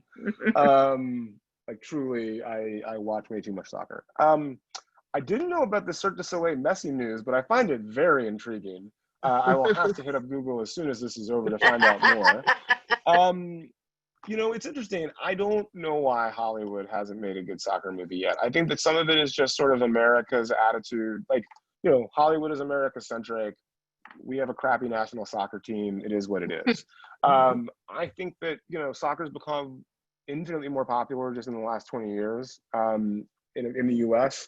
And the industry has become less US-centric over time, which I think makes it more likely that you'll see things that are made about the world's most popular sport. Some evidence of this, for example, is if you look at Amazon Prime and Netflix's documentary content, they have a ton of docuseries following random teams from around the world on their season. Like off the top of my head, Leeds United, Juventus, Barcelona, the Brazilian national team. There's a documentary about Queen's Park Rangers, right? And these are just the ones that I can think of that I've watched some of in the last 6 months. So I think there's an appetite for it now. And I think it's really just a matter of what's the story? I think the other real challenge when it comes to soccer is that because people are so passionate about it around the world, it's really hard to make a fake story that people are going to latch onto because it doesn't have the thing that makes soccer interesting for them. And I think separate from that, if you find a story that's sort of based on a team or a player, people have such strong feelings, pro or negative, that if you make a movie about Messi, good luck selling that movie in Madrid, right? And I think that it sounds almost silly, but I do think that that's part of it. And so, like most sports movies, the best sports movies will not be about the sport. They'll be about the human drama behind the sport. And so if you want to make a soccer movie, my advice would be find a story that is in the world of soccer, but the emotional thrust of it is not decided by a penalty kick or a game. It's decided by something else. Best example of this that I can think of off the top of my head is something like Jerry Maguire, right? It's a football movie, but it's not really about football, right? You could sub out football for soccer. Stickland could have been a a player at Tottenham Hotspur, who was trying to make the deal to go to one of the really big clubs. That's not what mattered. The football wasn't what mattered. It was a device that got you into a high stakes environment that allowed the emotion to win the day. We have a couple of questions about your early career that have come in from your self-described. So one is, how did your brief venture into politics affect your work in the film industry? And then secondly, how did you make the jump from CAA to junior executive? Like the question is, can you advise on how to segue up? How do you work your way up? Yeah. First question. Politics. I think that my political experience had an effect in a few ways. One, a political campaign is basically just like a startup, right? Like we raised like $600,000 and we ran an office for 6 months and we were trying to accomplish a goal. We failed, but that pace, that sort of flexibility, that notion that you have a team that you're managing and sort of being flexible about what's happening on the day or what the sort of pressures are in a given week and sort of being able to sort of, move as necessary, I think has been very helpful as an entrepreneur and launching the Blacklist. I was focused on communications and sort of branding for the campaign at the time. So I think that's also played really well in the context of the Blacklist. I also think that just sort of thinking about, look, I'm a political junkie separate from my having worked on the campaign. And I think that, film and television is the most consumed storytelling that exists in the world outside of politics, right? And politics on some level is a negotiation about the narratives and about the world in which we live. And I happen to believe that the content that Hollywood makes is part of that negotiation, right? And that's one of the reasons why I'm particularly concerned about the numbers in the industry. Hollywood loves to pat itself on the back for being progressive politically, but it's really hard to make that argument when over the last 10 years, the directors at the major studios have been less diverse than Donald Trump's cabinet. And that's a fact. So, right, because he's got Betsy DeVos, Ben Carson, and Elaine Chao. It's like 13 or 14%. That's about what it is at the studios for directors, right? So you can tell me that you're progressive politically. You can tell me that you stand in allyship with Black Lives Matter, but it's kind of hard to claim that when your hiring practices don't match that or your content practices don't match that. So, I think that thinking about film and television in the context of the broader world was probably hastened by my experience working on a political campaign. And I think it's very much affected my worldview. In terms of making the jump from assistant to executive, I was very lucky. I had a boss who was vested in my long-term career success and not only how I could be valuable to her as her assistant. So about 10 months into my time working for her, she got me the gig as the CAA assistant at Sundance. One of my jobs while I was there was to check the door at the CAA party at the Sundance Film Festival. It's a weirdly powerful position to be in as an assistant. And, look, people wanted to get into the party. They were making me all kinds of offers. But I think that the way that I obviously refused them because my bosses were standing right behind me most of the time. But I think how I handled those situations, a few people came to me and said, hey, when you're back in LA, give me a call, let's talk, right? And, the sort of unwritten contract with your boss as an assistant is that you'll work for at least a year for them. And so 10 months in, I went to my boss and I said, look, I have these conversations with people who said they wanted to meet with me. I don't know how real that is. And I would love to take these meetings, but I also don't want to getting back to you that I'm taking these meetings and to have you think that I'm trying to leave. I promised you a year. I'm going to give you at least a year. But full transparency, I just kind of want to figure out what's out there and what the deal is. So I'm going to take these meetings. And to her credit, and I owe her endlessly for this, and this is why we're still close friends, and I think of her as an older sister, she turned around and says, Franklin, you have no business being an assistant anymore. We'll get you an exec job. And, you know, a month later, I got the job working for How long John. had you been working for her at that point? 11 months. And, you know, I had an interview the next week with John Goldwyn that she got me. And 3 weeks later, I started working for him as an executive, literally a year and a day after I started working for her. But again, so really the best advice is do a great job, show you got hustle, and be transparent. I'll say it's a few things. Number one, be a good assistant. And what I mean by that is, be the kind of person that your boss is happy to see every day when they arrive at work, right? Be the kind of person that's trying to anticipate their needs and provide for them before they realize they have those needs. Constantly improve, like engage in continuing education separate from your job, right? So for me, it was about, I'm going to know everything about screenwriters and independent directors. And so I was the guy that by the end of my time as the assistant, like other assistants were coming to me being like, hey, what should I read this weekend, right? Like word got out that I was that guy. So sort of cultivate an expertise in something so that if there's a, you know, if you love horror movies, like become the horror person, and then like, you know, make sure that you're keeping an eye on when Blumhouse is hiring, right? And then the most important thing is be selective about who your first job is in the business. And I say that knowing full well that not everybody ends up in a position to choose. But who your boss is going to be, it shouldn't affect your trajectory as much as it does. But you want to find somebody who treats their assistants well. And not only that, who wants to see their assistants succeed.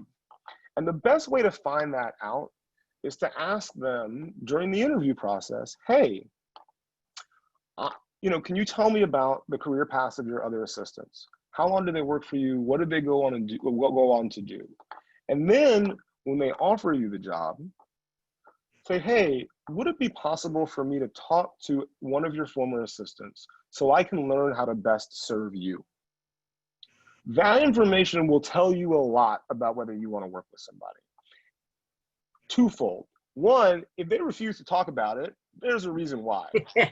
Two, if they refuse to introduce you to one of their former assistants, there's a reason why, right? When my old boss is hiring an assistant, not only would she volunteer me as an example of someone who used to work for her, she expects that they will contact me before day one on her desk so that I can tell them, okay, here's what you need to know about Rowena. 1, punctuation, very important. Do not misuse a semicolon. Like, it will infuriate her. Like, get your grammar right. I appreciate that. I appreciate a good grammar. That's one of the many reasons why she and I got along. But like, that's a thing, right? Like, it matters how people treat people, and you can only gather that information by asking. I think we are out of time. Yeah, we are. There has been one question, which is, can you repeat the email for people who would like to possibly be readers? Because I don't think everybody got that. It's just jobs, JOBS, at blcklst.com. And you should include in that email, in the sort of subject line, just say reader application, and you should include your resume and 2 examples of previous coverage that you've done. Great. I want to thank you so much, Franklin, for being so generous with your time and so candid with your responses. Do you have any final words of advice in these difficult times to keep us all with a lift in our step going into the weekend? Yeah, very quickly to close. It's a weird time. You know, I think there's COVID-19, there's, you know, everything that's happening with regard to, you know, state violence and police violence. And I think beyond that, I think there's a lot of other things happening that we probably aren't even aware of yet that we'll come to find out in the back half of 2020. And there's an election coming up. So I think that what's exciting about that for me is that we have never, as human society, lived in a time when every single one of us is affected by something simultaneously, meaning COVID. And not only that, but all of us, because of the internet, are aware of the extent to which everybody is being affected by it. Right? Like during the Spanish flu, if the Prime Minister of England had gotten the Spanish flu, we would have found out about that like a couple days later in the newspaper, not via Twitter immediately after he went to the ICU. I think that's fascinating. And it also means that, you know, how do we process this? How do we move, like sort of metabolize this and move on as humankind? And I think that a critical part of that is story. You know, we will all do it individually in our own ways, but as a sort of, as communities, as countries, as the world, as humankind, that is how we share information about what things mean. And what that means is that the stories that are told in the coming years will be unusually important to humankind. And that doesn't mean that you have to write something during the lockdown, right? Like everybody's talking about King Lear being written by Shakespeare and, you know, Newton figuring out calculus. Like your only job as a writer or an artist during this moment is to survive, because no matter whether you like it or not, everything you write from here on out is going to be affected by having lived through this and having survived this. So survive, take care of yourself, number one, aspire to tell great stories, and remember that fundamentally there is a sacred nature to telling these kinds of stories, right? Like, you know, back when we all went to movie theaters, like every Friday, millions of people around the world filed into a room with a bunch of people they didn't know, and the lights went off, and we watched stories about what it means to be human.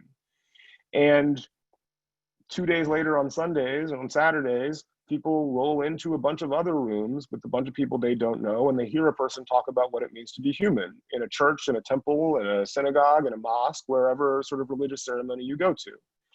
And there is something sacred about that. And especially so, I'm going to do a weird non sequitur to an interview with Tupac Shakur shortly before he died.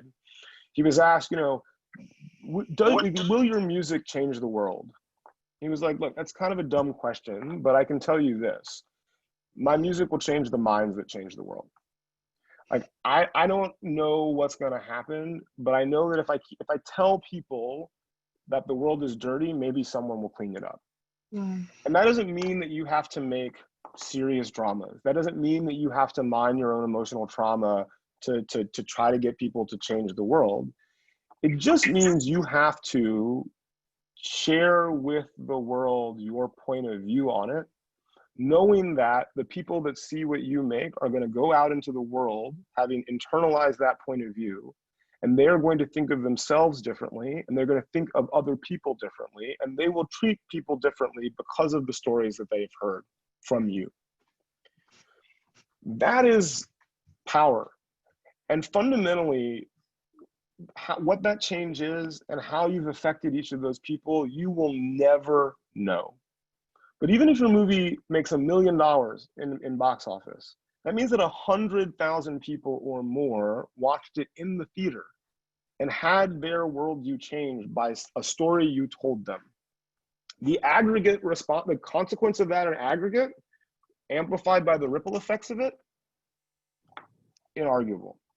And so as you think about the things that you write, as you think about the things that you're going to make, as you think about the conversations that you're in about casting, know that all of those things contribute to what stories we're being told about who we are, who other people are, and what's possible in the world.